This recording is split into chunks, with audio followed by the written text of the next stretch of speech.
Spiral,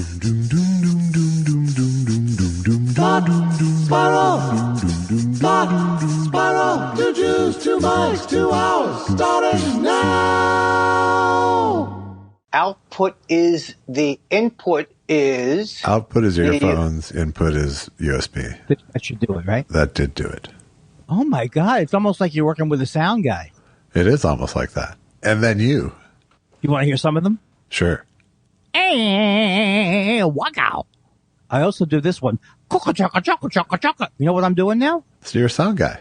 Thank you. You don't have to explain every joke, really. Just to, no. But I wouldn't have remembered the premise. Understood. I would have just looked at you sadly. We're blowing up, Josh. We're blowing. We don't even want to blow up. We're blowing up with the thing. People loved our new show. This is going to be the death of the podcast. Yeah. I just said, people, can you cut that out? Sure. Where I said, people love our new show. What if I just turned into a positive thinking guy and just everything was like, we're just celebrating the love here. I don't think you could even hold up that artifice for an hour. Before I forget, Josh, I know you have a lot of things on your agenda. I do. On the agenda. I do. I recommend, if not to you, to anybody, that the Mets are very, very watchable this season. And I used to root, whenever they would go over 500, I'd root for them regardless of the roster. Yeah. But they have two of the best pitchers in the league, and one of them just came back, DeGrom. And they also have Scherzer. I just learned these words earlier today. Yeah. And they have the best. We never had a closer before like this guy, Diaz. Yeah. Well, you had So you had John Franco there for a long time, didn't you? Yeah. No, Yeah. Also, Orozco in the World Series of '86 made the final pitch. I don't know what my argument is. I'm just saying we're good. Ah, good. And you got and you recommend the Mets. Yes, I do, and I never would. You know, my brother. If you enjoy winning, you might also enjoy the Mets. Did you're familiar with my brother? Which brother, Jim? I am. Yes. He refused. He did not raise his kids to be Mets fans. He raised them to be Yankee fans because you can raise a kid at an early age. And do you notice that he's wealthy and you're not?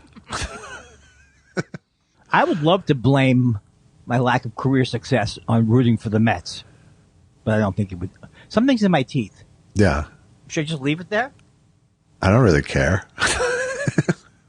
I broke a tooth last night. Get out of here. I broke it. And now my tongue has a new hobby. Yeah, dentists say this. You can't do enough of the feeling into that hole. That's right. It's really, because you really want to keep, first of all, you want to keep it wet with your own germs. Keep it moist. Keep it moist at all times.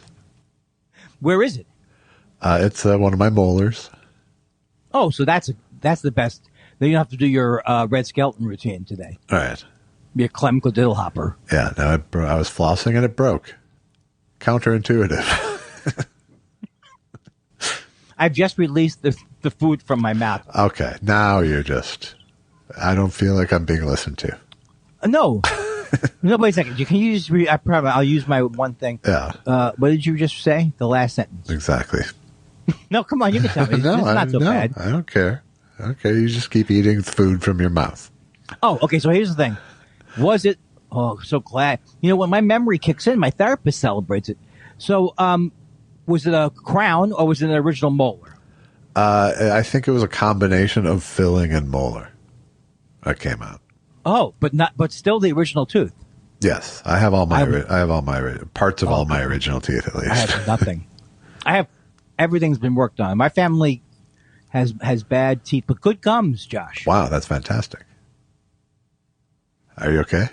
Yeah, I just forgot what the topic was and whether you had do you have any, and what my next question was going to be, which I've now come up with. Okay. What is your, do you have any crowns? I don't think so. I have almost all crowns. Yeah. Define a crown to me. Oh, okay. A crown is, when your regular tooth either falls apart or cracks up, and they have to put a porcelain crown on it. So they put they attach it to a root. They attach it to a post in your tooth, and that sits there. I think I don't know if they do attach to a post in your tooth. That's an implant. No. What's an implant? When they attach it to a post, that's an implant. An implant is a whole tooth that they put in there. It's where there's no tooth to begin with. Okay. So they put a thing into your bone. All right. And then they build up from there. Okay. If you have your real... I have every tooth crowned and every tooth root canaled, pretty much. I have never had a root canal, and I think I'm about to get a crown. Yeah. So it's back on your molar, right? Yeah. Well, did the whole thing come out? No. The whole tooth? No. Yeah. No. Well, then you're not a Kindler. Bummer. No. I really want to help here because I only have a little limited information about certain topics. Right. And this one, and I couldn't even describe what a crown was, but I know I'm on the right path this time. Usually I'm bad, but a crown, if you pulled it out, would just be hollow. Okay. It's basically hollow. So if you have enough tooth left and you don't feel any, do you feel a lot of pain today? I feel no pain today, really. Okay, so if you feel... There's plenty of tooth there, but there's a lot missing as well. Right. Well, the thing is... At least according to my latest tongue survey. Let me say, still playing, Oh, what? Well, look. Thing is, if you feel no pain, that can be bad because your tooth could have died. It's not a dead tooth. It's not a dead tooth. 4 seconds ago, you didn't know what a crown was. A minute ago. I had my idea of what a crown was, and I still have an idea. I have about the same idea of what a crown was. Can't you give it up to me before talking to you? Can't you give it up to me that that you came to me for the information? I almost was able to supply it. Yeah. Yes, I can. No. Yes, you were almost able to. These are all crowns in the front. Really? Tell me more. They look beautiful. I have like 4 veneers in front. That's right. And how about the veneer that's over your heart? Did you ever think of addressing that? That will never be cracked. It will, my friend. When you let the love from you come right here. I had to. The veneers in front are as a result of my terrible Frisbee accident as a child. Oh, have you told this before on the show? I haven't. It won't become a good story either. I got hit in the mouth with a Frisbee. Stupid. Now, wait a second. What did it knock out? It knocked out. It broke. It broke my front tooth. It didn't knock it out, but it left a nub. And have you always had trouble with that tooth? No trouble once I had a veneer put on it, and then later a few others around it. Right. So my brother, he was in a baseball accident. Why is this a show? No, he got hit in the mouth. Why is this a show? People talking about teeth. Because he got hit. This is a very... How do you know it's not a humorous story? No. I think I've told the story before. I was more talking about me, and then it spilled over into your story. It's okay that it goes to you. Right. I mean, back to me for a second. No. I meant I was boring everybody with my story. Oh, I thought you were saying that I wasn't letting you talk. No, please tell your brother's story. Thank you. No, when he was in summer camp, he got hit in the mouth with a baseball bat. Ouch. And that knocked his tooth out and caused his tooth problems forever. And that was when my parents, who were crackerjack lawyers, no, they weren't. They sued. He got like $500. I mean, it was like $1,000 or something crazy small amount of money. But the best part was when they asked him, he was like 9 years old. They go, "Are you in school?" And he goes, "You mean now?" Now, come on, is that cute? Yes, hockey Have you puck, heard that one said before? the judge. Have you heard that one before? No, I hadn't. Oh, I wanted to ask you. I was reading some of the email or the Twitter thing, and someone said, "Boy, they really cracked up when I did." Do you know what I'm talking about? I do, but I didn't remember the reference either. Okay, I thought you had an encyclopedia. When you finish editing the show, you don't spend any time thinking about it after that, right? No, passes. Wondering how it's going to passes right on through. Although I put a great deal of work into this past week's show. Oh, do you have excerpts from my thing? I do. That was part of the lots of work it took. And did it also include your own reads? No, I replaced my reads with the actual excerpts. Oh my God. I don't sometimes want to see how the sausage is made. No, you do not. How come? Because you don't have the attention span. Is it that dirty? You do not have the attention span for the sausage. And you don't have the attention, but this is amazing. You're like a miracle man, considering that you suffer from the same things I suffer from. Yes. Small penis syndrome. Huh? Here's what I was doing yesterday that made Susan eventually say, you just have to stop it. And it took me a long time to do it, to stop doing it. But I had like, the couch was, the arm of the couch was here. So I did this, we watched TV just every 30 seconds. Like an old man. Just pounding just slap the thing. couch. Yeah. Wow. She let me do it for about 13 minutes before she said, can you ease up on that? And to me, that's a very Jewish thing to do. All right. Everything to you is a Jewish thing to do. If you do it, it's a Jewish thing to do, I think is how you see it. I think I would have to agree with you that I probably project more Jewishness in general life than is there, but there are many things in general life, like Lenny Bruce said, that are Jewish. That's true. He says, is it Jewish or not Jewish? And let me tell you something. Lime Jello is Goyish. Count Basie is Jewish. That's exactly the bit. I am very angry at the revisionist history that says Lenny Bruce sucked or something, never had a funny thing, and I totally disagree with that. But also, I can't be objective about it because I've loved him since I was a little kid. Right. And I just thought he was the greatest because I had heard he was the greatest going in. Right. You know? Well, yeah, and I think 90% of people who love Lenny Bruce love them for that reason. Right, but I hated the movie Lenny once I found out it was false. Yeah. Because it was really... Once I start to actually listen to the Carnegie Hall things, but even was like, as a little kid, hearing the legend, as a 21-year-old, 25-year-old, listening to a couple of, when I first got into comedy, I think I listened to the Carnegie Hall thing and I listened to the other things. I loved him. I loved his performance film that everybody says he was almost dead. Yeah. But for some reason, I was so much in love with him that I can't be objective about it. Well, and he also represents sort of your brand of grudge griping.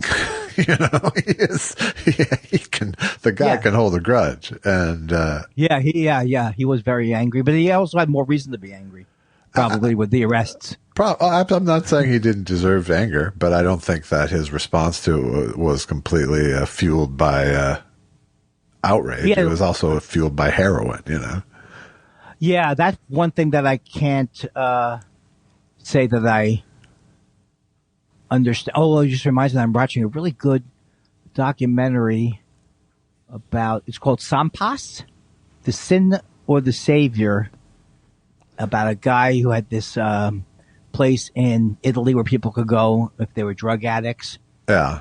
But he was could be really mean, and it was just a whole thing. But I didn't realize they were describing how heroin hit Italy. I never thought about that. This was a product that people started to market, and once it hit Italy supposedly really hard. Yeah. And I don't remember that being part of the heroin story. No, nor did I. I'm fascinated by heroin though, because I would never do it. And Harris Whittles and people who I loved Harris Whittles, he knew that it's the greatest feeling. It's like having 1 million orgasms at once, is what he was saying. And then, well, that was what Lenny Bruce said. It was a 2-hour orgasm, I think.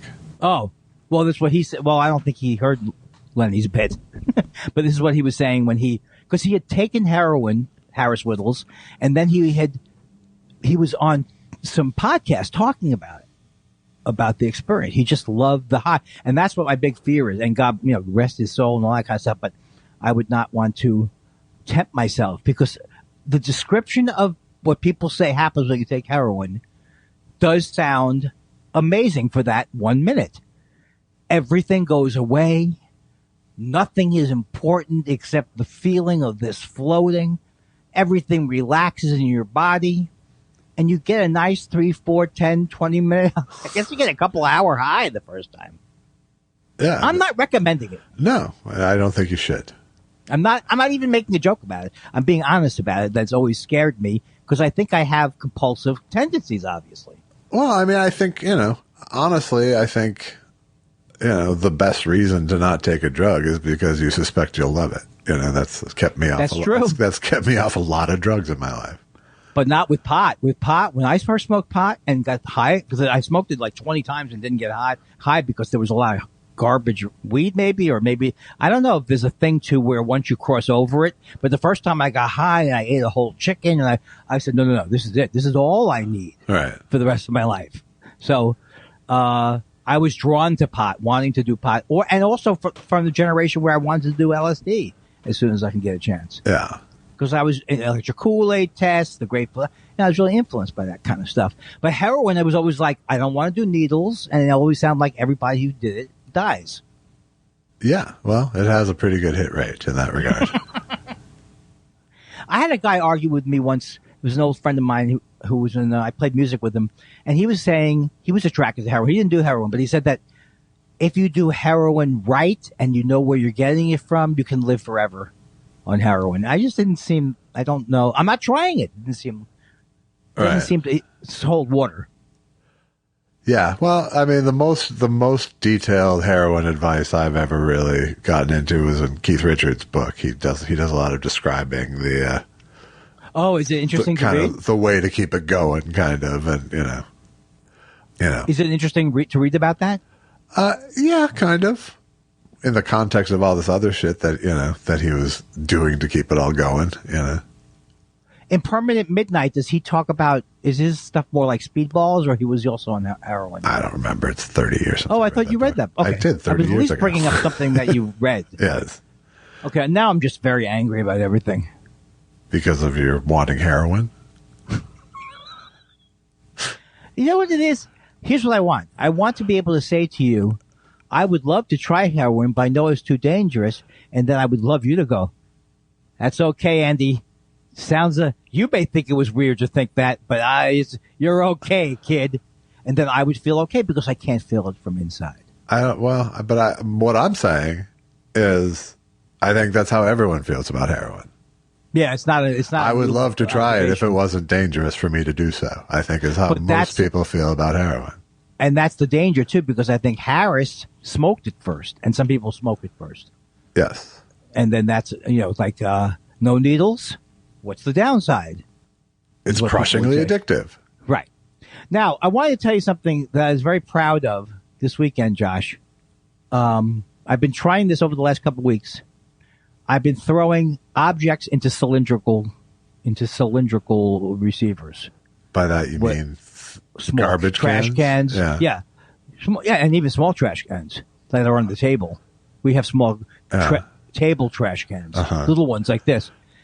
And I'm getting, just like when I try to play regular basketball, I have moments where I think I'm a genius. Yeah. And I have moments where I think I can't get this. Yeah. But I'm really disappointed in the part of me that feels a little self-satisfied smirk when I get a particularly good one, as if I have accomplished something, because I don't think I have.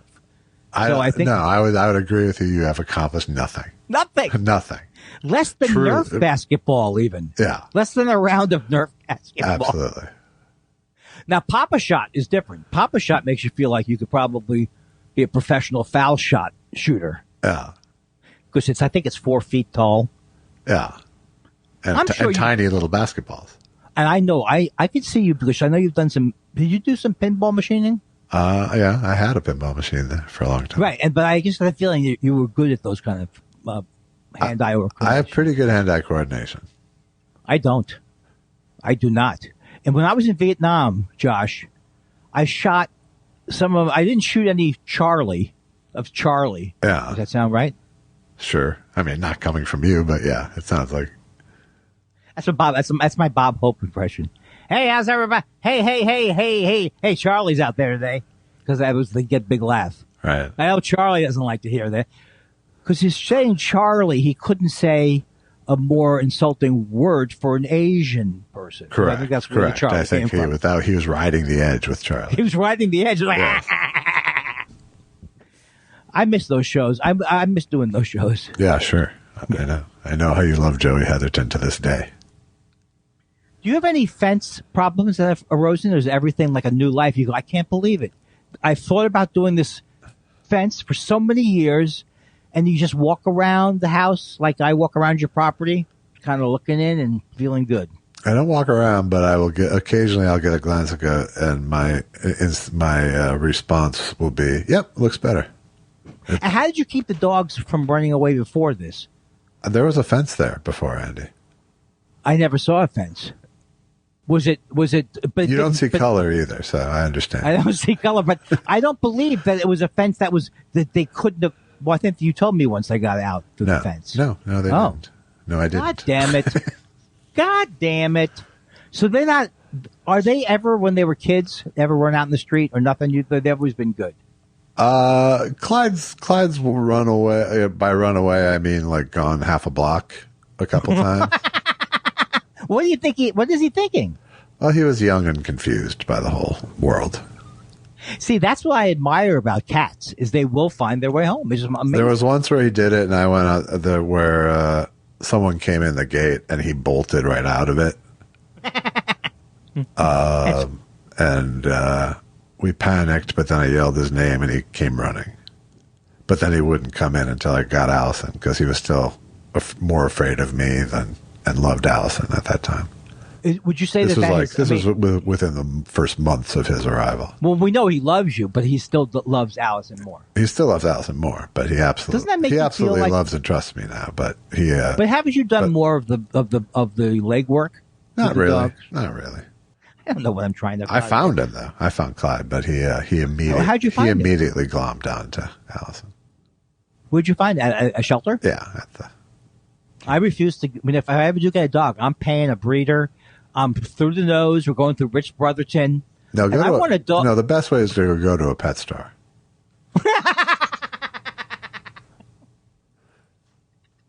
Are there pet stores? Still? There are still pet stores, but yeah, don't get a dog from them. They're frowned upon, aren't they? They are. Well, for dogs at least.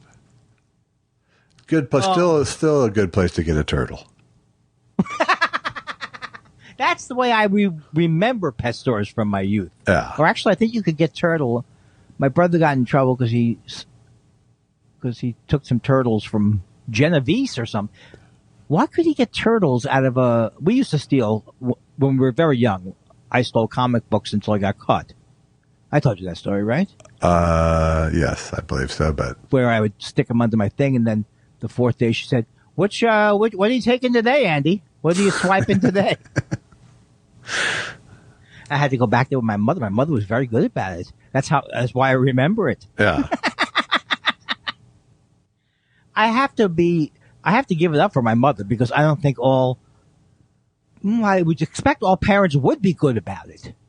But my parents were not generally good at anything that happened that was wrong. I think that's a trend I hear stories of people with crazy parents is those times when you were absolutely certain they were going to freak the fuck out, they didn't. Well, but it usually involves, I think, those sorts of interactions where where if your kid is under attack from an outside force, even if it's right, even if that outside force is correct in their indignation, yeah, your instinct is to be on your kid's side. Right, but I didn't think they would be on my side enough to call them when I was mugged in New York. We had to call my friend's parents. Right. We would have died if we didn't have my friend's parents. See, but that's where it becomes that unpredictable crazy parent thing. Because you were already trained by that point. They probably would have come through had you called them because you were fucking mugged. You know? Yes, I couldn't distinguish. I would have been because here's the thing. Because I came from a family where everything was, many people did, where everything was blamed, I remember absolutely saying, you fucking idiot, how did you separate yourself from the school? I didn't think, those fucking idiots, how come they didn't watch the kids and get them to the subway, right? I didn't think about that. So it was always my fault. So I can remember because what happened was these kids with knives scared us into a store. And then the guy wouldn't let us use the phone in his store. So, but I remember thinking, I'm dead. I mean, this is they're going to kill me. That's not good. No. But now I'm over it though. So that's good because they're dead. Well, that's true. But but Susan said she used to be able. Her father was very good about that. In fact, her father, someone called her father, but her friends had a DUI. Yeah, like one of Susan's friends. Yeah. Because he was good in that case. I mean, he wasn't encouraging it. No. But it's nice that he was at least an island of reasonableness for somebody.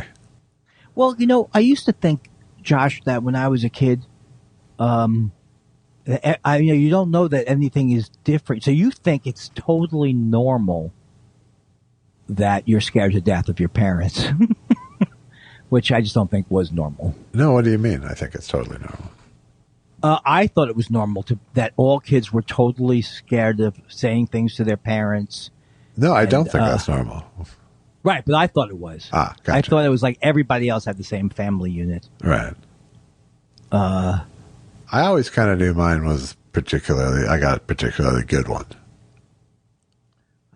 Right, but a lot of people say I wouldn't have come up with my edgy look on life. I think that's true. Well, I was saying as a joke, but I appreciate your... What are you wearing? Do you wear something are you wearing a festival? Huh? Are you wearing a lanyard? No. Oh, it's their shirt. It's my... Your shirt has a white... No, it's my earphones. This is why I don't do any detective work.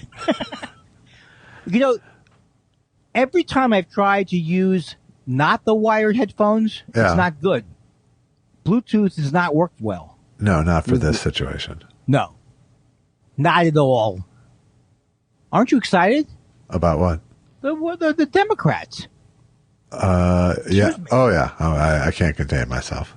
I am. I'm very excited. I think, I can't believe they got this bill through. And I think it's going to... Well, I don't want to get my hopes up, so you're probably right.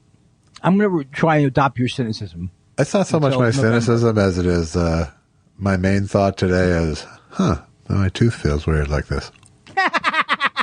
Okay, so now are you going to go after it today? You're going to go somewhere? 2:00, I'm going to the dentist. And you need my advice when you go there?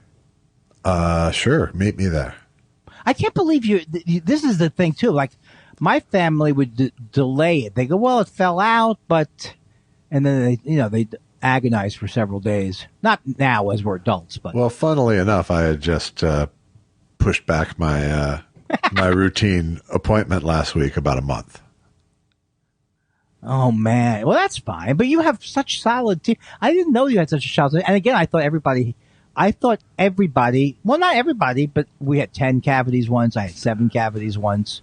I had 7, 8 cavities. I mean, it's like... Why don't we... I think we can just expand this worldview to, if it happened to me, I believe it happened to everybody. That seems to be... seems to be your through line. That's the anchor position of a narcissist. A little bit. That's exactly... A little bit. Right. So that's what my mother... This is like... You're seeing me one generation removed from my mother. Yeah, well, I knew that. So, right. So you're seeing me like, oh, Josh, what do you have on... When I first came to the house. What's that on the wall? I'm self-absorbed. How's it going? How's the Why show do you keep going picking so out far every for me? reflective item? Yes, every reflective item. Josh, this is our second show. How do you think it's going? For me. I was very concerned with how I came across. For me.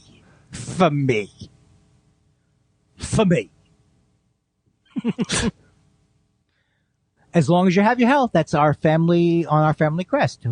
Someone asked my grandmother, told my grandmother, she said, hey, Blanche, she said, no, how you doing? Oh, I just had an operation. As long as you have your health. Yes. The Weinstein family crest was, I don't think so. What was that? Was that okay? So you may have had a similar thing of, we had the more doses of this than I think any family of. Oh, great!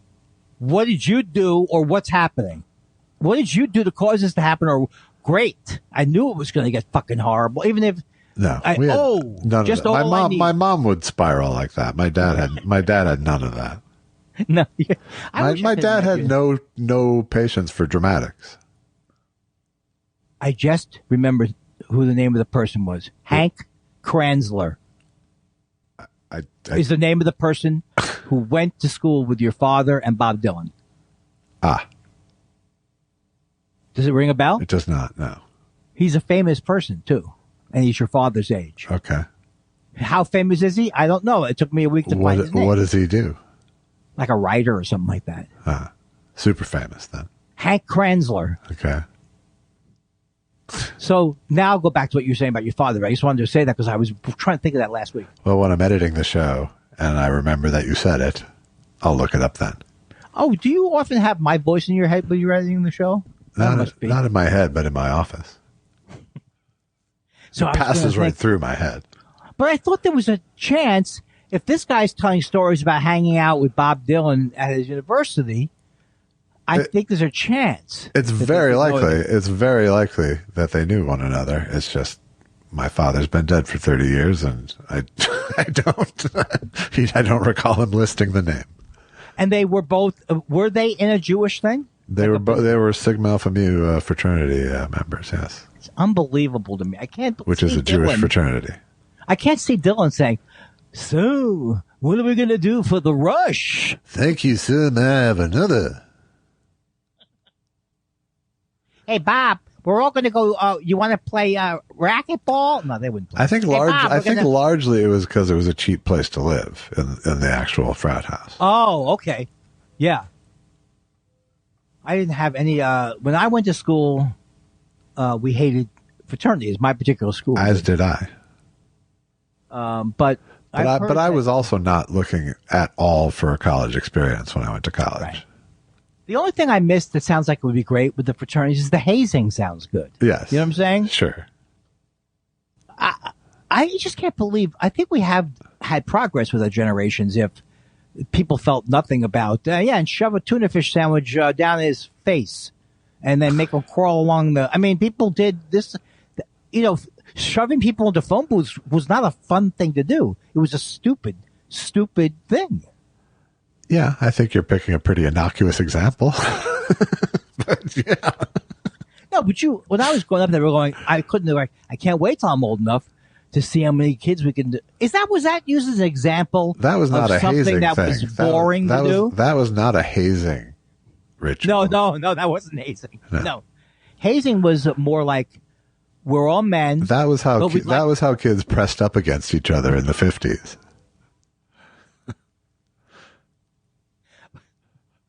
I would have loved, though, if I was you're in a fraternity and they go, okay, this is the first day.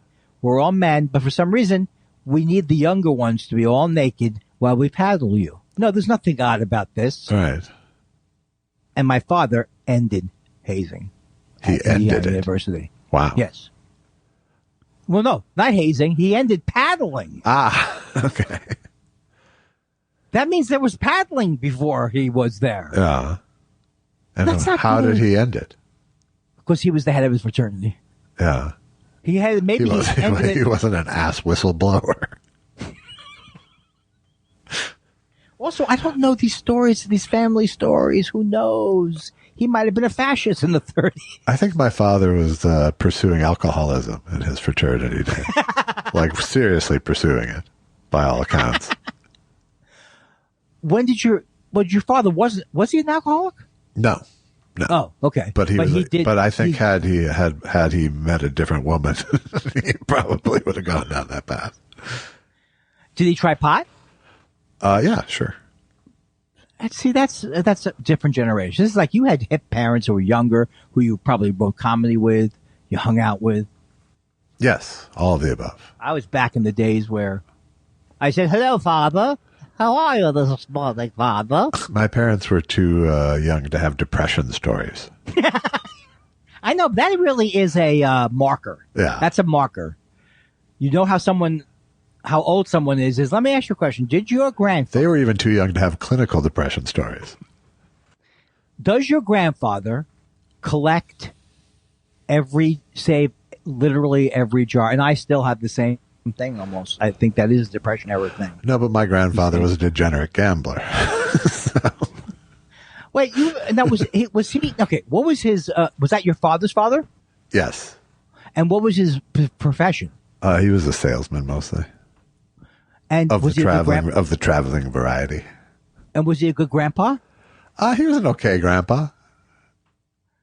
Did you have any of the grandparents you loved when you were a kid? I loved them all. Don't get me wrong. Did they spoil you at all? A little.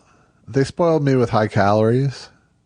And then my mom's mom was the opposite. My mom's mom would like worry that we were fat and make cookies with less sugar and shit. You know, I used to have a joke in my act about that. I'd be like, Grandma, first of all, these aren't cookies; they're biscuits. And secondly, I don't remember what the secondly was, and they're terrible biscuits or whatever. But. This is so good. I love it. Wow. But my mom's dad would have terribly disapproved of me, I think, because he would scold my mom for laughter and for her weight. Oh. And I'm a fat comedian, so the chances that he would have he met me when I was a baby and then died like 3 months after I was born. And he was mean. And he was mean to my mom. So I never got to form my own opinion of him. I only sort of got to know him through my mother's emotional scars. So I have some hostility towards him. But apparently he was a good man. He was a pharmacist, and within the community, he was a beloved figure. What did you say his job was? A pharmacist. Mister, look, old man, you're gonna poison. He actually kind of looked like Mr. Gower too. Oddly enough. Stupid! Hey, no, why do I have the Jimmy Stewart voice? He's a little kid. Don't have my sore here again, Mr. Gower. I know you're all messed up about your son, but you put something bad in there, Mr. Gower. You put something bad in there. Give me the rat poison. I'm trying to. It's for a rat. That's okay, son. I hated my wife. Was it his wife died? His son died. All right, so he could. You don't think he can poison a couple people? That's not okay. So wow. Now, how good a gambler was your father's father? Well, terrible is. He's terrible. So he was basically. He lost $87,000 to a casino in 1943. For God's sake! Wait, didn't he get? Is this where you got the money back? Yeah, he got some of it back. So he wasn't like a. I always like. I wanted. Bobby Riggs. I think he was a good golf gambler. I think that was his forte. How do you gamble on golf? Well, you gamble either for. Score. Direct head to head. Yes. Oh, I see. I thought you were playing. You're not betting on golf. Yes, playing. Yes. You can't bet on golf. Or he legendarily won a bet by saying, "I'll play the entire round with a 4-iron, including putting." These are fantastic. He was a character. He was a character. I wish he had a little more. He was had a little more flair to him as a character. Oh, I see. He was sort of he had a sort of grumpy Chef Blowhardy thing about him. Like about gambling or just about just life in general. He was very much a know-it-all. Well, this reminds me of me. Okay, no, not really. As was my father, but my father actually knew what he was talking about generally. Was your grandpa self-aware? Your father sounds self-aware. My father was self-aware for the most part. My grandfather was not. So your father was not self-aware like you are. Well, I don't know. How self-aware am I? Pretty self-aware, I think. I mean, just like. I don't know. He probably was, but didn't care. Right. I think he was. I think my father was among the people most comfortable in their own skin I've ever met. I'm not sure I've asked you this, but did he teach you sports at all, or like anything like that? He didn't. He'd play catch or something, but he wasn't. He didn't have the background to be a coach. Right. That's what I could have used too. Like someone to say, keep your eye on the ball, for example, would have helped me. Yeah. I mean, he that's about as deep as he could go. Well, like my father would just go out in the backyard and flip the old apple, we'd say. So we would just throw the football back and forth. Yeah. Now I realize it was more about the connection with my father than it was about the specific. Traditionally, that's how it's viewed, yes. Although my dad had some sense of fun. He definitely had a sense of fun and play. He'd actually, when we got a video game thing, he got into it with me, and he'd like playing it. He definitely had a sense of play, right. But he was just a guy who lived mostly in his own head. He was just a very intellectual guy who was perfectly happy to sort of keep his own company in his own head. Did he ever date? And so he could have dated a drinker, and then they would have been like F. Scott Fitzgerald. I think that could have happened. Yeah, that's what happens a lot is when you get two addicts together to encourage each other. I think had it not been for my mother, and I mean, he went to law school, so he wasn't exactly on a bohemian course. You know? What law school did he go to? To the same Minnesota. Minnesota? Yeah. He went to high school. He went to high school, undergraduate, and law school, all at the University of Minnesota. There was a university high school that they had. It was an experimental. Does that mean that he was very bright? He was very bright. And my grandfather's gambling settlement paid for that education because the judge made. That's where the judge made them put the money. Wow, that was a good judge back then. Yes. Well, it was the bankruptcy judge, I believe. Oh. Well, did you? It's hard to put all these things completely together with all the players, but one dead. But was a fear of bankruptcy in your family because of him? Not in my family, no, not at all. My father didn't pass down. No, I don't know that my grandfather had a fear of bankruptcy. I don't think he gave a shit. Oh no. I'm just saying that my parents had issues about money. While my dad was scared of losing his money, even though he would say, "I don't care, you know, if it goes, it goes." Of course, if your mother keeps spending $30,000 at Bloomingdale's, right. But you could tell that there was a lot of fear. I think because he was the oldest and he had to take care of his grandmother. He had to take care of my grandmother and grandfather, and maybe that's what it was early on. I think the biggest issue with money my father had was that my mom wished that he wanted money more. Wow. I think you know, my mom didn't want to be rich, but she wanted to be one notch more upper middle class. Right. Just about where her friends all were or aspired to be. And she also worked, right? Yes. Like the whole marriage? Most of it. Well, maybe that's why you had normal parents. Your mother worked. I think that helps, yeah. It certainly helps keep her out of my shit.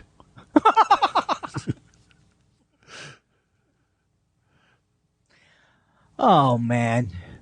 Yeah, well, no, my mom realized pretty early on that just parenting was going to be a mind-numbing nightmare for her, so... Well, yeah, I was watching Schumer Schumer was talking the other day, you know, when he did pass the bill, and I was just like, his father's still around. Wow. So I was thinking, like, he's older than me, right? Or maybe he's the same age as me? I don't know. He plays older than you, certainly. Yeah. So his father could be like in his 90s or something like that, but I was surprised to hear that.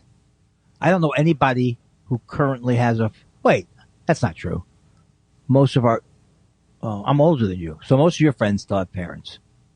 Well, most of my friends are actually your age, but I guess is this how it's always been with you? It's been because you were so much ahead. It's been like this since I was 15 or 16. Yeah, well, that's just so great. You were the Albert Brooks of your town. I have a lot of friends who were around 30 when I met them, and I'm still friends with them. So. Well, I think you definitely. Even though you might have been scared inside and all that kind of stuff, you were not just precocious. You were pretty much older. In other words, no, I wasn't. I wasn't scared at all inside hanging with those people. I really felt like these are my fucking people, and I completely belong here. I didn't have 1 ounce of imposter syndrome, which is a testament to my giant ego from a young age. But yeah, but did anybody give you what's this young kid doing here? Nobody gave you that. Not really. Not after they saw that I was real, you know, so like funny. I wrote all the time and I gave people jokes and it's like as soon as people saw that I had the goods, then they viewed me as a comic, not a kid, you know. Wow. Did you pretend? Which did amaze me. I was aware that it was unusual, that I felt like I was getting away with something in that regard. But not because I was lying. Right. You know. But I felt very lucky that these people treated me like a peer and friends that quickly. It was before you did the comedy, were you also good socially? I was okay. I wasn't, I had friends, Right. You weren't bullied that much, or you were bullied? I was never bullied that much, no. Not much at all. I had a couple of run-ins with specific kids. But no, I mean, I was a big kid, so I wasn't like an easy target. And I was, by the time I got to high school, I was always funny and I was a highly visible kid, Right. And I got in high school, I just got fucking mean with my tongue. So I could get a room of people to laugh at you, Yeah. And I found out from other kids later on that I was like, yeah, some of them were scared of me for that reason. I told you this a million times that I've been like, one night I was at the Improv and I was flirting with, it was years and years ago, obviously, I was flirting with Brenda Pontiff, who's a funny comedian. And then, she didn't know that I was standing on a step. Literally an hour into the conversation, doing a psych we laughed at it for years afterwards because she all of a sudden, I mean, it was like all of a sudden she didn't want to date me, which was understandable. But the point is, I really kind of like didn't realize how much my height, or I guess maybe I didn't focus how much. Except I did. I knew the kids were picking on me because I was smaller.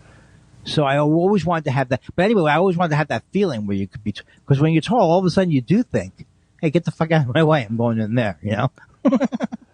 I mean, and not that you have to have that thing, but just the idea that I was so short and 4'11" in high school. Yeah, that's small.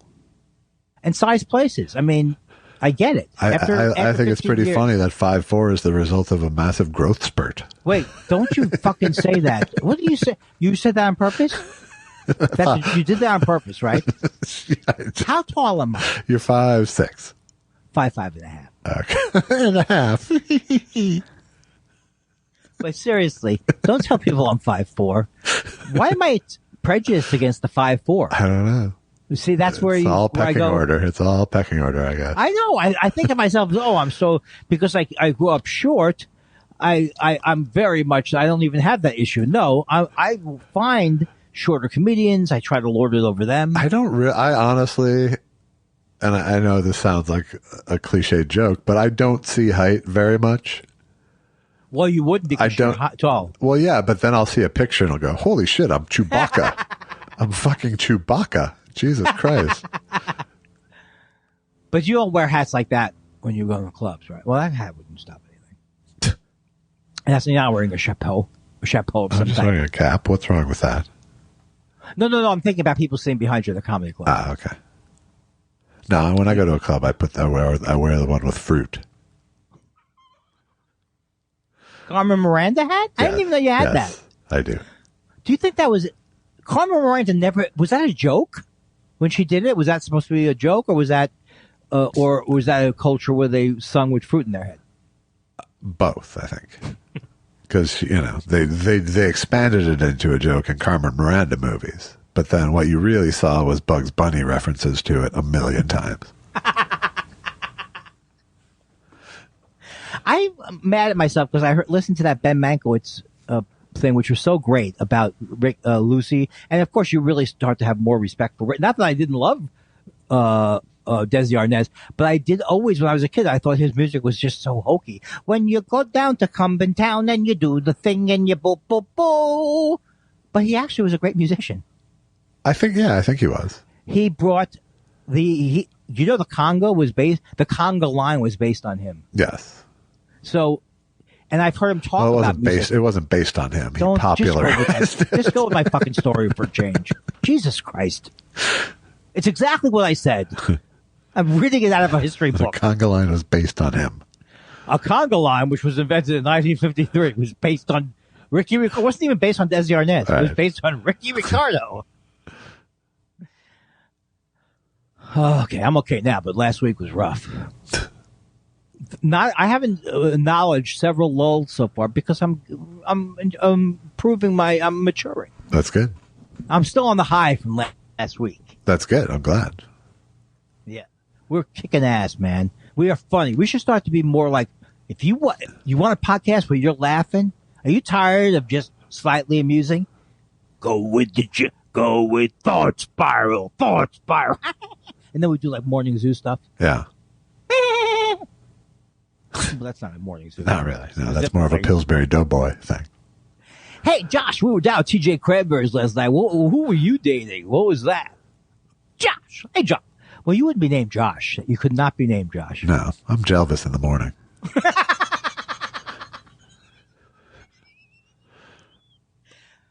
You probably never wanted to be a radio. Well, the first time I went to do the radio thing, because I didn't know if I could make a living in music, at comedy, I thought, oh, maybe I'll go into radio DJing.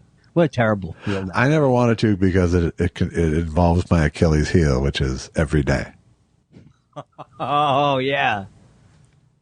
Oh, that's a hard job. Yeah. Especially within the framework of it having to be a morning zoo. Yeah. But I could have done the snarky sidekick guy for a year or something, maybe. Right, but I could have been the Artie, Artie Lang. But I remember when I was getting 1987, I went on the road. So I remember thinking, I wonder if being a radio DJ would be something.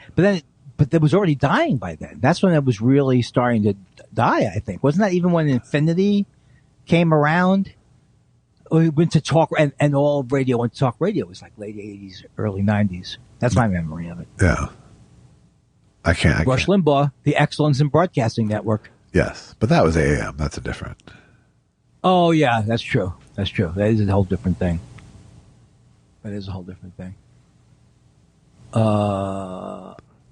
Something about it, I just got a thing from Bruce about our paperwork. Yeah. So it looks like something's happening. Well, that's good. She promised she would address it immediately. Is that close to getting paid? Are you hassling him about the money? No. Everybody got paid because everything goes into the bank now. Yeah. Sometimes you get paid like the next day. Yeah. So everybody else, Maria Bamford, everybody else who he works with has been paid. Gotcha. So I just said, because, Montreal, I love them. God bless them. But they can mess up a lot. Like, they didn't put in I redid the thing for the fly, for the description. They didn't put that in there. Yeah. So you have to you got to stay on these people to get paid sometimes. I understand. I wouldn't be surprised if part of your check is coming from the hologram people. I've been talking to Howie. I've talked to Howie twice on the phone since then. Yeah. I mean, it's fantastic. That is, absolutely.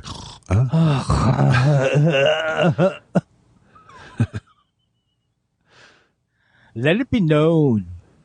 I can't believe this is, I know a hang-up could happen even before now. We are in the zone. Yeah, I wasn't thinking that, but now that you bring it up, yeah, we are totally in the pocket. Yes, it makes me listen better. Yeah. It makes me want to talk more. Right. It's like doing heroin.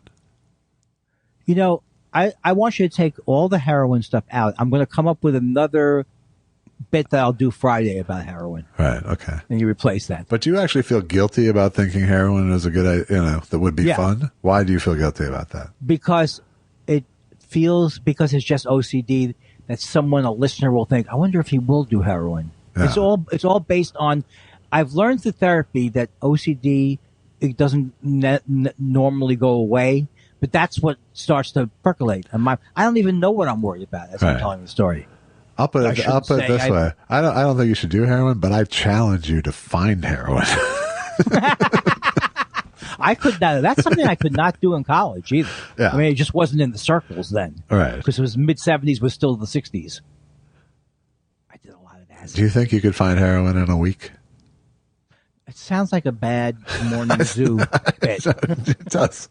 Sounds like a This American Life. No, I'm not proposing it. I'm just curious if you think you could.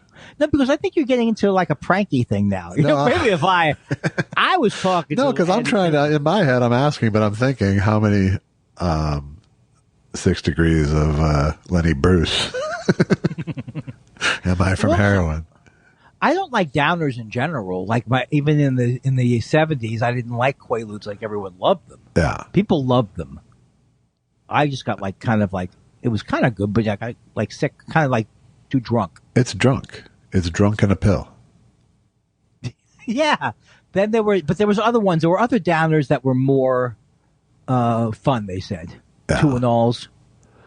I think that if I was going to get hooked on something, it would be downers. It would be like Valium or something like that. Right. Or Xanax. But Xanax isn't as good as Valium. Oh, Xanax is a slightly sleepier thing, in my experience. But I didn't know people were still using lorazepam. Oh, people are still using lorazepam. Oh, what if I was only aware of the pharmaceutical name? Oh, you're talking about alprazolam? I'm on alprazolam. Yes. Which I toured as at the I do know that. Alprazolam. Yes. A1C going down. A1C going down, down, down. That doesn't get it hang up? Come on, Josh.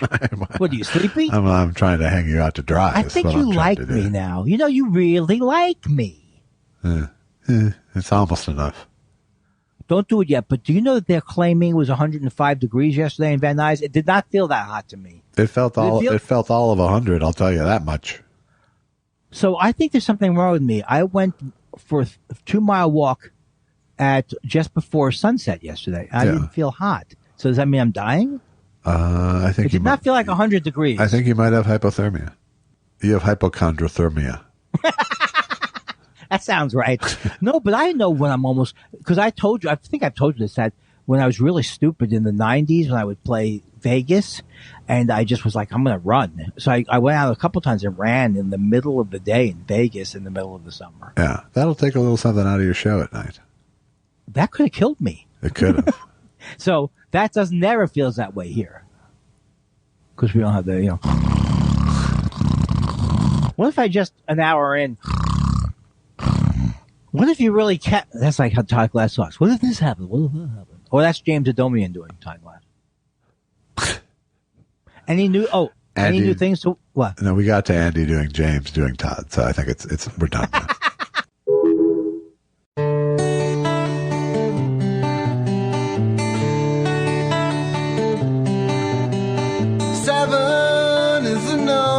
Parties they've had, and not a single one of them's been bad. I didn't go to number 3, but everybody seemed to agree it was pretty good too.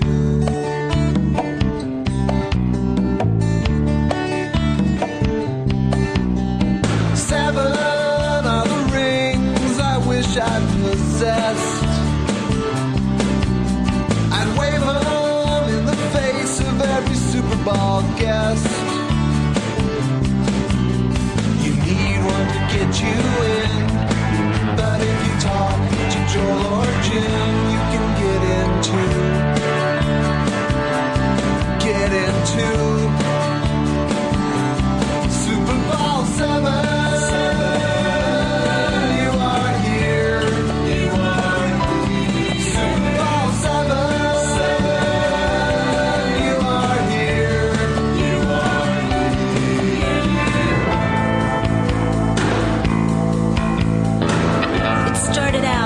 Two brothers and a dream to throw a party like no one's ever seen. They called up their 500 closest friends and said, come to some valley with a party never ends. Super Bowl 7.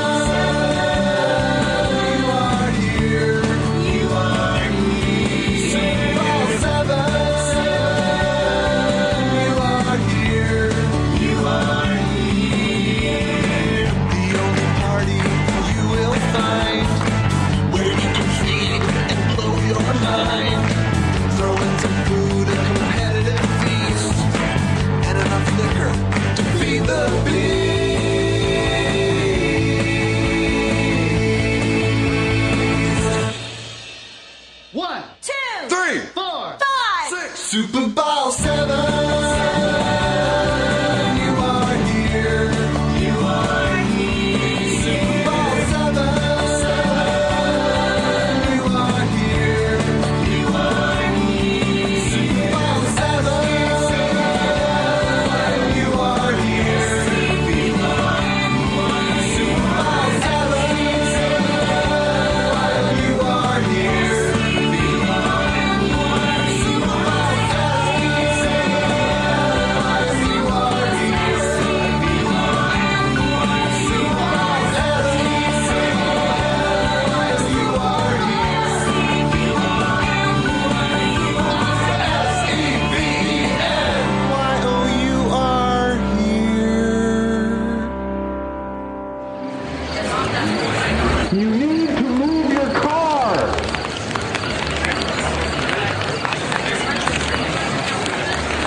Oh, I see what you're saying. Output. That's right. Can you hear me? Yeah. Okay. I thought it was the other thing. You're talking into, you're hearing out of. I can't go on now. You should. No, the doctor said this was the last sign. Yeah. He said if I can't get the input thing, it won't. He can't. There's nothing more he can do. It's a real crossroads for you. He keeps saying every time I go to this memory doctor, he says my first line, "Are your affairs in order?" Now what is that about? I've developed a lot of new And he keeps going, no cash. I think I need cash. Okay. All right. Quiz me now as if I just took your electronics class at Long Beach City College. Now quiz me about where the output goes into. What's the input? The input. The input is the USB. Correct. What's the output? It's my headphones. Correct. But this is unacceptable. This is where you go to a clinic and you say, "I've tried everything." Seriously. And they go, "Have you tried input USB, output headphones?" Are you sure? And I go, "Are you sure that's it? Because I'm not sure." Well, you know what? It's so charming. Everything is charming about me. I think so. Yeah. Today's the big day that they're going to get rid of Trump. Whoa, right? Yeah. Oh, I can't take it anymore. I can't take any more of it. I really feel like it could be it. Do you? When you say could be it, how do you mean? Like every other time, I thought it would be it, that he'd be taken out and put in some jail cell very quickly. Yeah. I don't see that happening. No. But he's in trouble, right? I mean, at best, you'll get Mar-a-Lago Federal Penitentiary, but... What do you think of that Mar-a-Lago? I was thinking about that Mar-a-Lago. You know, it looks great from the outside, but I just think there's something horrible about that place. And what's weird about it is it's closed in the summer. Why? Okay, explain to me, how many rooms do they have? Just one room? I think for the president? They've got some rooms, I guess, but it's not a golf club. It's not a golf club. It's not a golf club, no. There's no golf around it, is there? I'm sure there's golf near it. But, so it's just a private club that's only open, I guess, 9 months a year. And it's only open in a way so that he can legally keep going there. Is that it? I don't know exactly how it all works. It's really the chief. But I know that when he bought it or opened it as a club, there was like some agreement he made that there could be no permanent residence there or something like that. Yeah, he lied about this to cover Paul. Yeah, but at least he didn't bury an ex-wife there. That we don't know, but I mean, no, he put her on the golf. He put her on the golf course in New Jersey. Is she buried there? Yeah. Who's that? Ivana.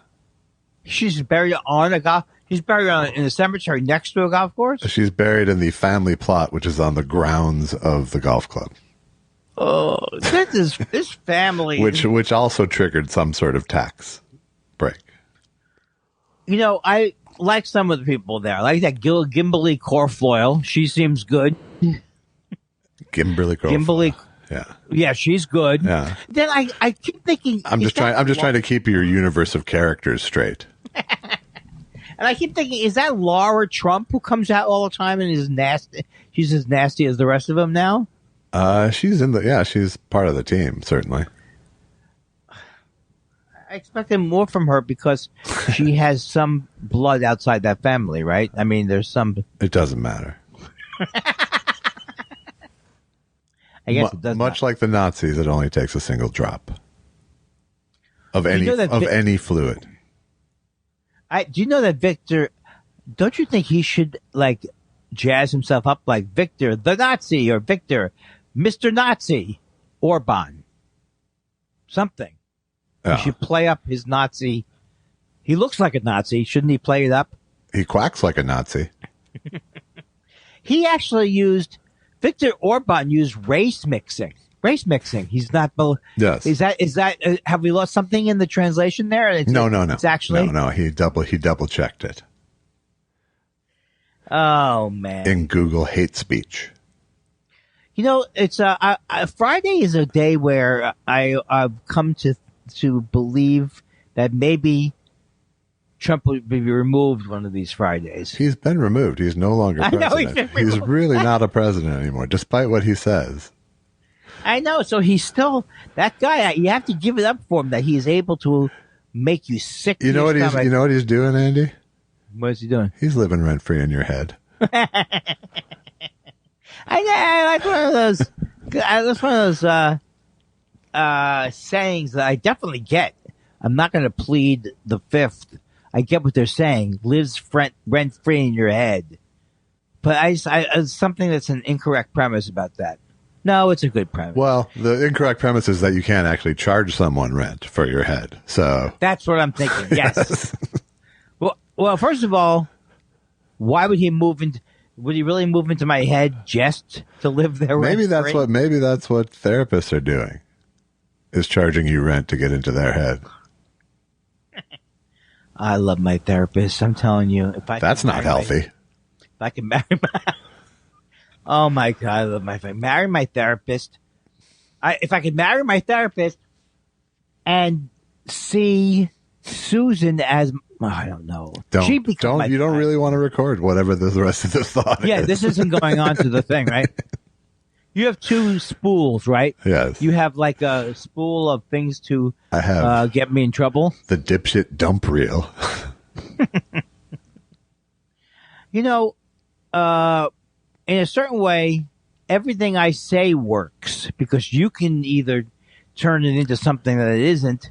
All right, let's shake this out. What am I, Rumpelstiltskin? My tongue's back in the game from the other day now, thankfully, because my tooth is fixed, which was good. Yes, I could not believe this. As you know, Josh goes to We Make Them Right Here, Crowns. I never even heard. He goes, first of all, you've got milling going on, which I don't really know. Is the act of milling taking one thing and scraping another thing with it? Is that what milling? It was It's like they take a block of whatever the material. It was a half crown I lost, by the way. It was a half. It was a half crown. The whole crown is gone once the half crown. The half crown came out, so they had to make a new half crown, and they now have on premises their own milling machine. So I went in. They did about an hour of prep and drilling, which wasn't pleasant. And then I left for about an hour. Went to the grocery store, stopped at home, came back. The hour that wasn't pleasant, how unpleasant was it? Well, it was as unpleasant as getting a cavity filled. I mean, there was a lot. And you could feel pain? No, I had Novocaine, but that was unpleasant. Why can't you suffer like I have? What? Why? Because something happened to you in the 60s that you can't shake off? Is that what you said, Holocaust survivors? No, they don't complain as much as you. Josh, calm down. Do I have to hear about that fucking thing that happened in the 40s? One more time? You don't think I had trouble? I went to a YMCA camp.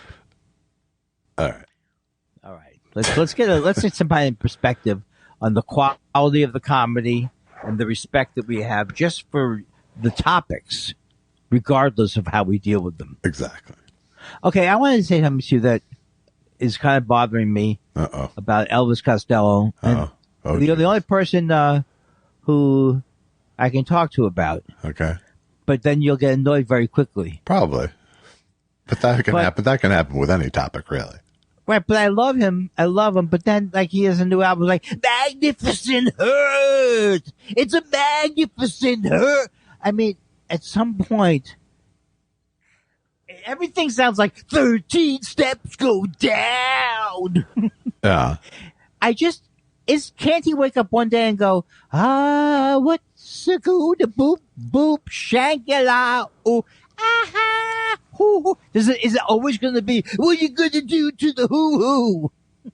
I think I woke up Susan with that one. That's good. Am I making a point that's pointless? Because he was the greatest. I think you are making a pointless point because you haven't, it's clearly a very selective thing that's come across your radar as opposed to you actually listening to an album from the past 20 years. I had not listened to an album in the past 20 years. The last song I liked was Veronica. Yeah. Okay. Well, Do you love that song? That was 1988. So. Oh, and then the Brodsky Quartet. Okay. Early 90s. So you're 30 years off the case at this point. Yeah, like most of my opinions, it's like. I mean, I'm not enthralled by his new stuff, but that's because I haven't listened to it like I did the old stuff, really. Right, that's true. But I have to, there's been albums that I've gone, all right. Right. Know? But I guess the only thing that would make me happy is if he came out with a completely different everything. Yeah. So what's the point? But He's done a lot of completely different everythings in his career. You have to. He's a wonderful man. He's done a wonderful job. I even love his wife. Well, not even love his wife. I don't know much about her music really. Yeah. But I'm open to it because she's attractive. Everything I'm saying. Well, let me just say, I feel no need to defend Elvis Costello. Really. Well, why did I say 25 years ago? I might have had a more of a snarl to my response, but. Well, who was attacking him ever? He's always. I'm kind of more like, like who you want to like. I don't think your impression was accurate. Okay, you want me to try another version of it? Other than that. Well, isn't there a magnificent hurt happening? I'm not sure, but hurt. magnificent hurt certainly sounds like a phrase that he would glom onto. I guess I'm just so frustrated. It's much like a brilliant mistake. That's exactly what it is. Yes. Yeah. Yeah, but now, look, also it's overexposure. I've heard, it's like the first time I heard Giving You Away Like Motel Matches, I loved it. Yeah. He might be he's up there with Dylan as a lyricist. And you know what? I should just stop talking about things. I'm much better as a mysterious man, don't you think? I bet. Yeah, absolutely. Right? Absolutely. Like, if I was more like this, you know what I love about Andy? He doesn't bother us with his stupid opinions. But I'm the opposite of that. You're an enigma wrapped in a blintz. I love that. That's, to me, was once I saw that the JFK movie was literally going to be every single theory you've heard of, any rumor that you've... And it literally is in that movie. I fell asleep in that movie. I woke up during that movie. I conceived during that movie. But that's the one. And then the other one that nobody remembers is one that had Dennis Hopper. And he was going to say, the 90s are going to make the 80s look like the 60s, made the 50s look like the 40s, made the Depression look like the 1800s. And it was a movie, and I can't remember the name of the movie, but everybody thought it was going to be a great movie. Because you remember this time period when Dennis Hopper would come on TV and he'd go, hey man, it would be for product. Yeah. He'd go, hey man, no, take it this way. Don't forget. I don't know, that's a bad impression. But don't you remember he did the Crazy Man? Yeah, they were trying to, it was sort of like a cross between Marlon Brando and Dennis Leary. That just reminds me of that Volkswagen Golf commercial again. Now I remember them firing me as a Dennis Leary lookalike. Glad that I got that out of there. You know what I mean? That was good. So I enjoyed your play-by-play via text of while you were listening to the show this week. Yeah, it also, yes. And the Super Bowl song is an excellent song because I don't know if all the listeners know the background on that, or you've probably explained it before, but that was for an event that happens every year. I don't know if it still happens. It doesn't happen any longer, but yeah. And it's called the Super Bowl. Super Bowl, yeah. I played another one at the break this week. But the do you Super think Bowl 7 theme I played? Does everybody know? Okay, that's not the Super Bowl ball that was sold as a Super Bowl. No. It's the name of the event of Joel and Jim Hodgson that they ran for many years at their studio space. There was a benefit deep too, in the right? valley. Yeah, it was a benefit too. Initially, it wasn't. Initially, it was just a giant sort of art party, and then it became a benefit, a yearly benefit.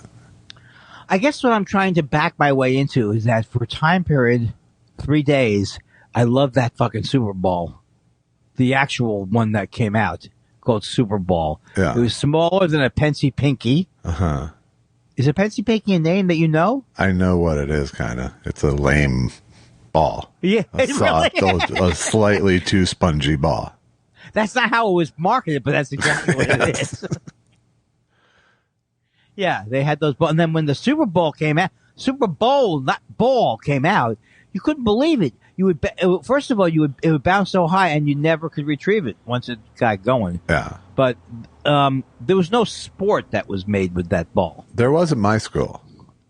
There was a morning ritual of, there was a big flat brick wall that there would be like 30 people there, and someone would do a bounce off the wall, and then 30 people would try to catch it, and then that sounds like camaraderie and then some. It was kind of fun. It was got kind of rough too.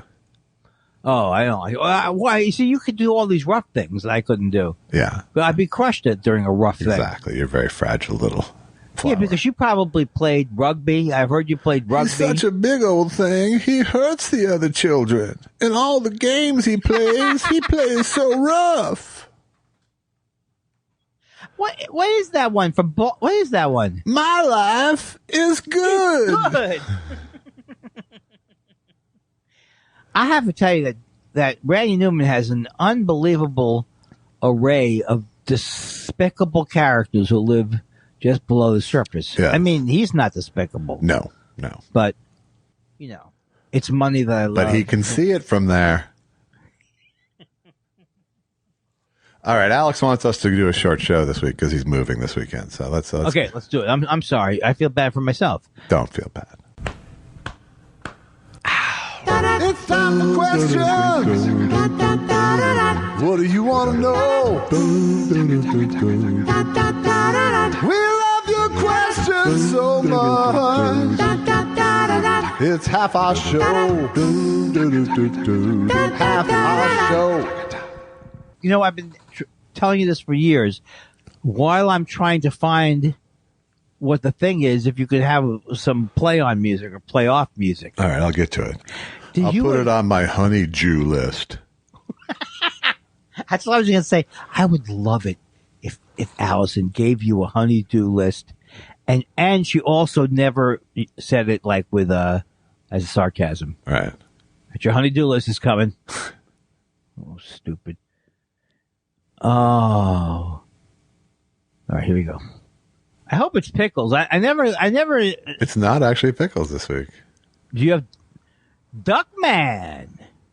Duckman says, I keep seeing Andy's doppelganger at a music venue in Portland. I want to take a picture because the resemblance is so uncanny, but I just can't bring myself to do that. So I will ask, Andy, was that you at Mississippi Studios taking in an evening with Thunder Pussy? First of all, let me just say right away, I don't know if Josh has been there. This is an incredible venue, Mississippi Studios. Is it? I've up never in been Portland. There. No. Oh, it's just the greatest. And I never played in front of people again, but it was really, really great. And it was not me though. But I wish you had taken a picture because being a obsessed man, what's not obsessed when you're too much into yourself? Being a narcissist. Whenever people go, oh, it looks just like you, I go, well, we'll send it over so we can put it on the wall. And then you're like fucking David Crosby. Yeah, that doesn't even look like me. Fuck that. Don't quit your day job. I still can't get over that one. Oh, what's this supposed to be? Me? See, I would think if you found someone that looked too much like you, you'd start worrying that they ran over somebody and you'd get blamed. Is that like a scary movie? Maybe. Something like that? Maybe that's the OCD movie. It's like one of those zombie movies. Everybody I hit keeps coming after me. Every worst case scenario starts happening. See, Your iron was on. it did ignite the thing. It did. But I would just like to have all these scary, like, instead of a zombie, it's like a woman walking her tiny child. Crying. I really didn't lock the door. No! Oh, that felt good. Pickles says, for a few years, our pal Richard Benjamin was a top Hollywood leading man. Head scratcher when you think of it. Then he becomes a director, including My Favorite Year. Then he made me laugh by being appropriately bewildered as a guest on Gilbert Gottfried's podcast. I'd love to listen to that. You can. I'm sure it's available. Yeah. I mean, I think there was that late 60s to mid 70s golden age of the Jewish leading man with Elliot Gould and Richard Benjamin and Charles Grodin. Exactly. Yeah. And then it all went corporate again. Yeah, he was like, I loved him in those movies, like Goodbye Columbus or whatever he was in. Yeah. I thought he was really funny. He was. He always got me. So Dustin Hoffman fits in there too. Yes. I don't know. Yeah. Head scratcher when you think of it. Yeah. You know, once I hate the way I make a comment and then I go back in to see if I could fix it. BD West says, some people call me the comedian.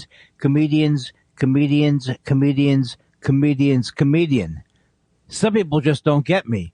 Now, BD West, I would say that would be an example of that joke. A lot of people, they don't get you because what you're doing there, BD West, is what we call a repeater. Repeater. You're hitting it hard. Repeater. No, repeater. Repeater? Repeater. Repeater. Repeater. No, maybe it's just a repeater. Repeater. Okay, you're right. BD West is back. Yeah. And it appears he redeems himself with this one because his question is, Andy, what would you do without Josh? I mean, if it weren't for Josh, what would you be doing? I'm having trouble wording this question. In a world without Josh, where do you picture yourself? Thank goodness for Josh. I love this. BD West is like, that to me is he's taking my style and going to town on it. And what's nice is he makes it so neither of us can really feel good about things. Because I'm sitting here feeling very sarcastic flavor. Yes. Yeah. Whereas, you don't look good regardless. Right. I guess I could answer it this way. I'll tell you something. I always worry what we would do without Josh. I wouldn't mind giving it a shot. That was good. That was solid. Thank you. Oh, this is a treat. Tweet Bahara sent in something. I love you, Tweet, so don't think that I'm discouraging you. Tweet Bahara says, hey, guys, guess what's open again and in an upgraded location? I already had liked this tweet. Cap City in Austin. Andy, at least send your hologram. Holograndi. Yes, I've seen it. They do have a new club. I know I said good. A new club, like it's up a little bit north of town. So, I'm not going there immediately. I always have to say, when I say, I'm not going to go there right now, and literally no one has asked me or cares. Right. Oh, Andy, would you let us know when you do plan, though? Yeah. Yes, I will. People really have, this sort of mistaken thing that we choose where we play. Well, that's true. Yeah. The only. I mean, you could get a gig in Austin. Austin's a town where you could get a week and night. Oh, I used to play there all the time, minutes. and I didn't do well there though. That well. Yeah. I mean, I like the people and the heck. You did go there, right? I was there with Cinematic Titanic at least once, and I think maybe twice. But we played the Paramount, and we played somewhere else. Yeah, and the new club is supposed to be nicer because the old club wasn't that nice, and then it was near, and the hotel wasn't good for it unless they changed that. And I was even back there in the original comedy condo that was attached to it. But it all sounds weird because I don't know. I will. You know what? I predict I will be there. Duckman says, have you seen the Woodstock 99 doc Trainwreck on Netflix? Would love to hear your thoughts if you have. If you haven't, I highly recommend it for homework. We should do homework. We watch a movie, then we give our take. Although it can be pretty brutal in nature at times. If nothing else, the raw footage is quite compelling. I haven't seen the Netflix one. I saw the HBO Music Box doc on it last year. So I know the story of the shitstorm that was Woodstock 99. Literally shitstorm. How do you mean by literally shitstorm? Because there was sewage all over the fucking place and stuff. Oh, my God. Yeah, no, it was a cynical nightmare. The whole thing was. 30 years, and they did it 30 years after the original. Yeah, I saw scenes of it, and it looks just like the worst thing I've ever. Yeah, it looks really like the worst thing I've ever seen. But I will probably watch it just to see how they cover it versus the other doc. Hey, Tweet Bahar is back. Wow, my new pronouns are shut up. No, you shut up. I like that one, Tweet. I like it, except for it's a pronoun joke, which is just sort of innately hackneyed at this point. Well, if you're sorry, Tweet. Well, if you're upset with the least thing, at least you can say that's the last thing from Tweet Bahar that was sent. Oh, wait. Here's one from Tweet Bahar. If you're playing irony golf, do you get to say, "Caddy, hand me my 9 irony"? Boom. Tweet Bahar. And you deserves a boom. And he wrote the boom, by the way. I did not add the boom. The boom was there. I have always, and I also admire that. I always add my own boom after I do something that deserved braggadocios. M. Letsom, I love M. Letsom. She's my friend. Doodah. M. Letsom says, I will now be teaching the Kindler Guide to Shakespeare to my students. Great speech, guys. Much love. Now I forgot what I said about. What did I do there? Was it hilarious? I don't remember. I don't know. My Kindler Guide. I think that something about, was Hamlet the good one, or was it? Oh, right. Was Hamlet the thing? That's right. Yes, that was you. Is that the first time I've remembered something? It might be, but you listened to the show this week. Yes, folks. Yes. Because it contained clips of you. That's not true, Josh. I did it because, and also there's a certain. It was a recording of you presenting recordings of you. How could you resist? Well, I didn't. No, exactly. And there was, a lot of my celebration was like you could see, wow, this guy's really in a good mood. He was top of the world. You were top of the world last week. Why don't you? It felt sad. It's nice you can get to that feeling still. I think I've deadened that entire end of the spectrum. No, I've seen you really celebrate. Yeah. I don't know why I said that.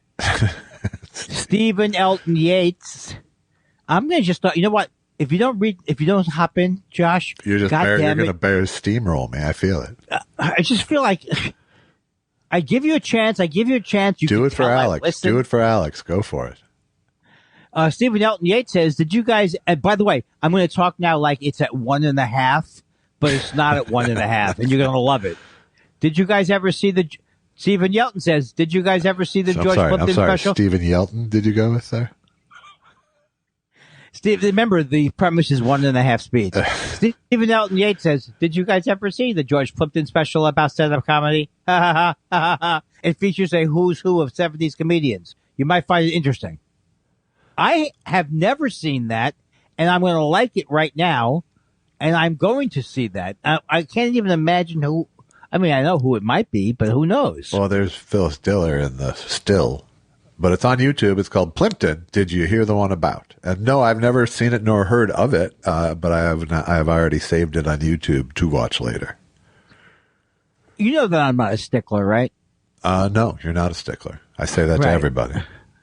Yeah. In fact, you insist that I say it to everybody, no matter what, within the first 3 minutes that I meet them, and that I report to you back. But you're not a stickler.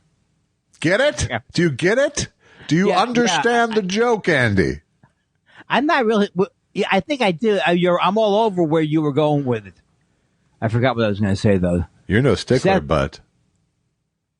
But I think you should do Seth Dick because I'm tired of it.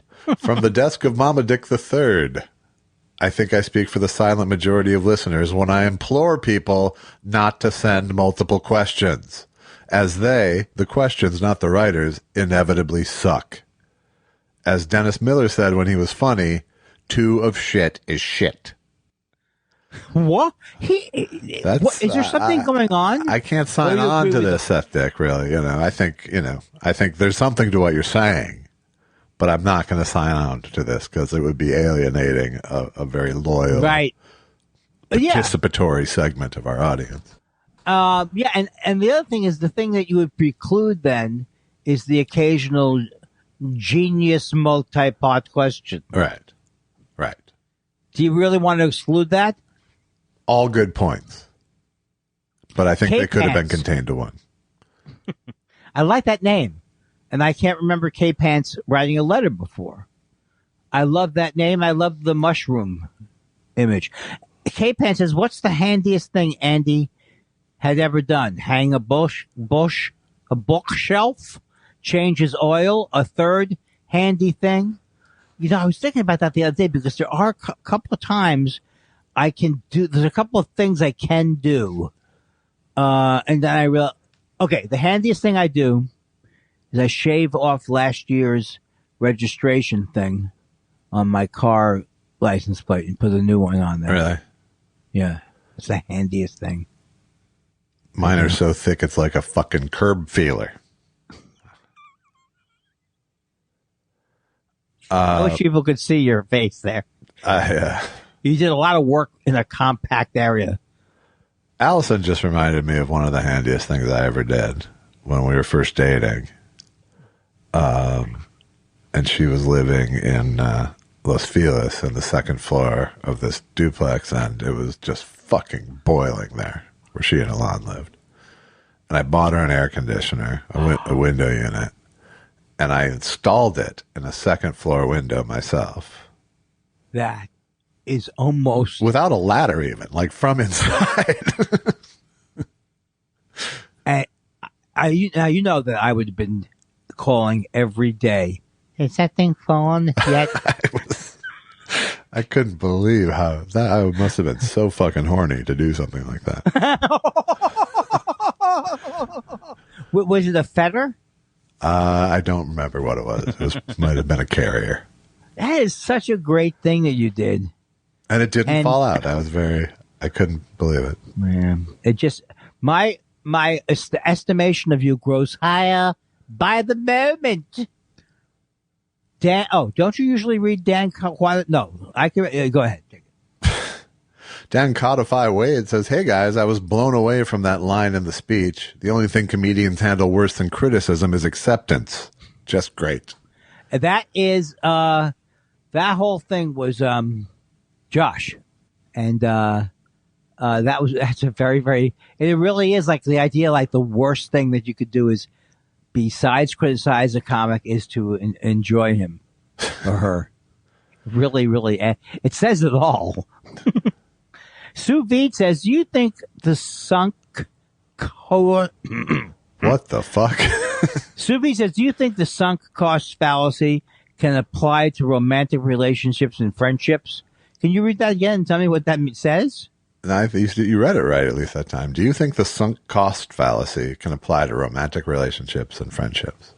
I never heard that. The sunk cost fallacy is essentially when you make a decision to continue, like a business decision to continue something because you've invested super heavily in something, even though it's not working, you use the rationale that you've already put so much money into it, you're going to continue down that road.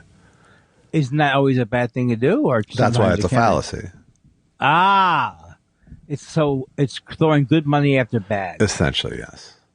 Of course you can apply to romantic relationships. Well, and it's a fallacy in romantic relationships, or we wouldn't have divorce. Mm-hmm. Right.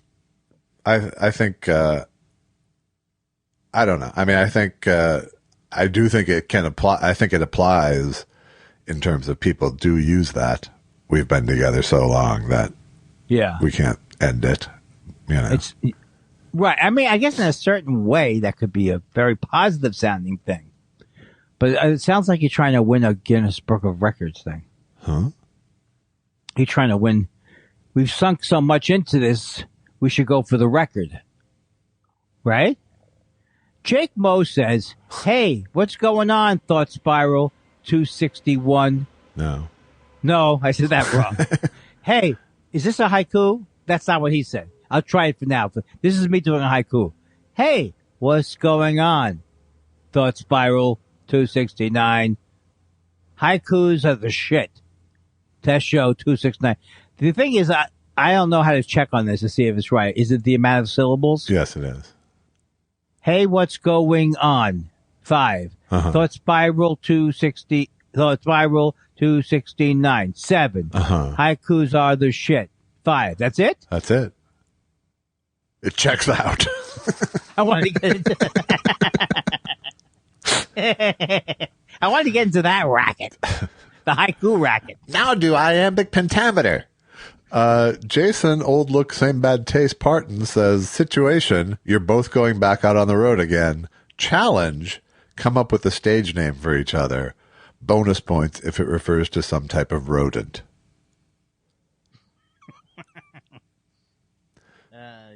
All right, Andy the Weasel Kindler. Fine, I'm done. Bonus points. I think that's you already have that from Paula Shore. I don't care. How about he'll badger you? Oh, that's not a rodent, is it? I think it might be. Hey, the badger's back. Honey badger don't care about things. God, do I hate that honey badger thing. Oh. You're the money badger. Well, did we accomplish what the person wanted? I feel like it's at least worth moving on from either way. Christopher. Oh, come on, Andy. Is there any way that? Come on. Let me do this one. Okay. Because it's long. Christopher Citro says, this summer, I'd like to run at the deer in my backyard doing jazz hands and singing show tunes. Well, hello, Dolly. It's so nice to have you back where you belong. I like the deer, but I also like confusing them. What would you sing to make the deer think less of you? Wow. Dear God, sorry to disturb you, but I think you should get the fuck out of my yard. Here's what I would do. I would go up there and go, look, Bambi. I do a little Dennis Miller with him. Look, Bambi. Bambi sitting around with a reference stuck up her reference. That should get rid of the deer either way, I think. Wookie Talkie says, U2 has a song with this week's show number, Hawk Moon 269. Who do you think was a bigger U2 fan, James Mason or Jimmy Stewart? That's a tough one. If they were around, we could ask them, but we can't go around. Yes, so let's get to the next person. All right. Halpin Fraser. Oh, wait. Do you want? Oh, no, you should do it for Wookie Dookie. Well, I have to say, I was never a fan. I find the Christ-like preening to be a little bit off-putting, and I'm not a big fan of suspended cords. Am I doing? You're doing Jim. I think they're a breakthrough act in the name of love. I love you too. You stupid old man. Did you lose my money, you stupid, old, useless man? I should have killed you years ago when Janie suggested it. Halpin Fraser says, hi, Andy and Josh. The boiling point of cesium is, just kidding. Favorite Marx Brothers movie? Duck Soup? A Night at the Opera? I only just recently found out what a schnorrer is, thanks to the internet. Well, that's a schnorrer isn't that someone who will take everything from you? No, like schnorrer is stuff? more of a lazy fuck. Oh, okay. Then I'm just finding it out. Yeah. I think Duck Soup is my favorite, just because it was my first and the one that I kind of got, I knew my dad was into. And most of my Marx Brothers love comes from love of my father. That's nice. I don't have a favorite. I like the, what, Sawfish? No, I don't have a sanity. I don't have a sanity clause. I forgot every movie that they ever did. I like. No matter if you start or up against it, I'm against it. How about that one? That's good. Sure. Which one's that? I think it might be Duck Soup. All right, we're in the same boat. John Dunbar says, I noticed Josh pronounced the word coherent as coherent twice. I always thought it was coherent. Is it a Minnesota thing, or have I been saying it all wrong all these years? Well, I'm going to say you're saying it wrong. I mean, what the fuck else? I have nothing to lose because I'm going to keep saying it coherent. Coherent. As in incoherent. I think that sounds like it could be right. I think I probably have always said incoherent. Yeah. Incoherent. I think it might I think it might be an East Coast thing to say coherent. I thought your head was going to snap off your body. That was so great. The Midwest is where we invented news person speak, so I think we might be right.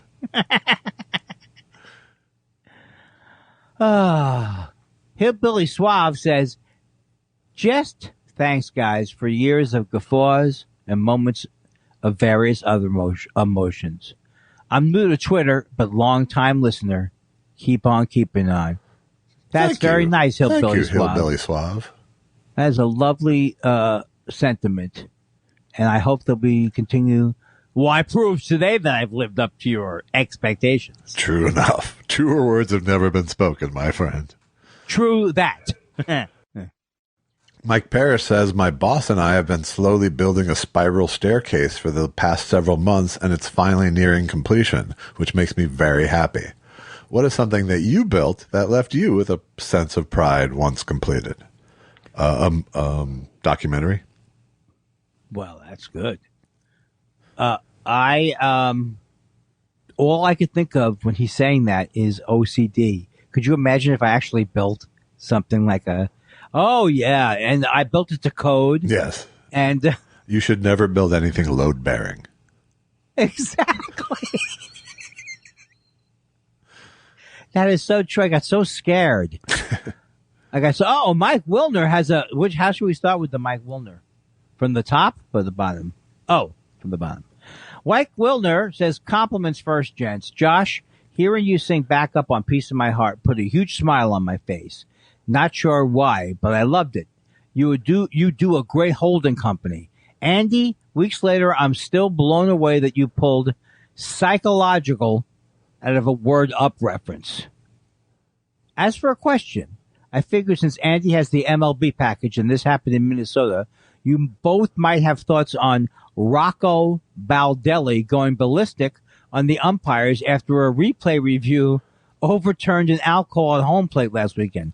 What do you think of arguments with umpires in general? And more specifically, what do you think of a manager losing it on a group of umpires that actually agreed with him?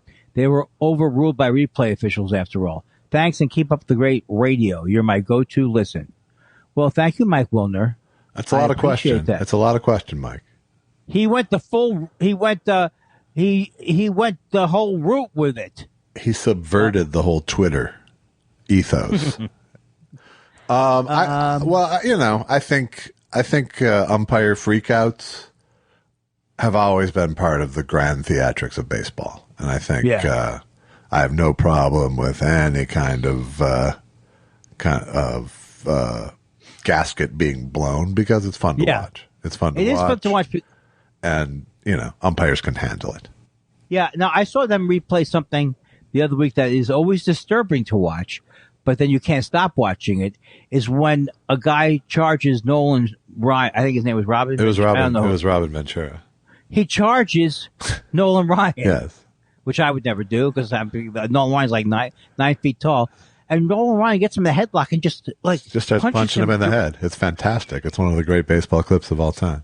Had you never seen that before? I think that I had seen it many, many years ago, and then I had forgotten about it. Yeah. Because it is just unbelievable to see it. And also, I was reading articles about Nolan Ryan said he actually was almost not really crushed to death, but pretty close on the pile down there. He couldn't breathe when he got up, and it was pretty it was disconcerting. quite a pile, but it was a hilarious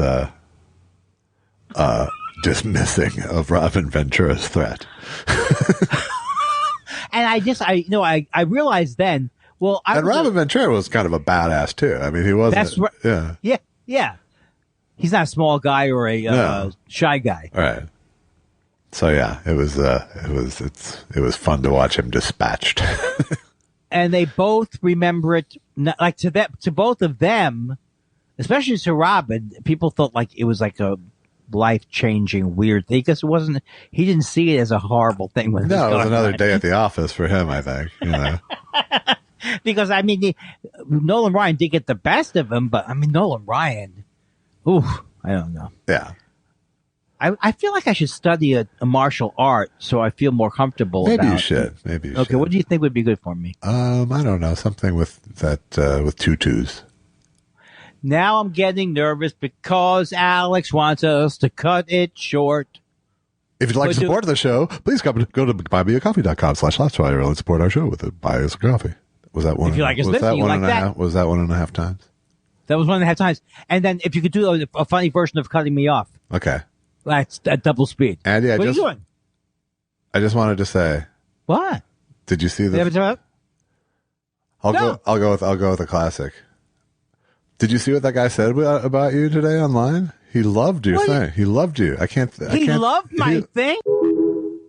What's a good boop boop shankala? Ooh,